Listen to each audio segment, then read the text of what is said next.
Using the above result,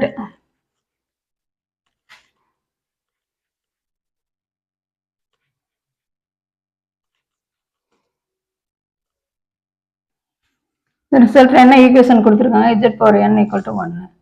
இந்த 1 எப்படி எழுதலாம் நம்ம? cos 0 plus I sin 0 எழுதலாமா? போலார் ஃபார்ம்ல கொண்டு வந்திருக்கோம். cos 0 வேல்யூ என்னது 1, sin 0 வேல்யூ என்னது 0 ஆயிரும். அப்ப நமக்கு இது மட்டும் தான் கிடைக்கும். இது எப்படி எழுதலாம்? cos 2k pi இப்படி எழுதலாமாப்பா? plus I sin 2k pi ன்னு எழுதிடலாம்ல. நம்ம nth ரூட் தான் கண்டுபிடிக்க போறோம். அப்ப என்னது z தான் நமக்கு தேவை. z equal to என்னது? cos 2k pi plus I sin 2k pi whole power 1 by n.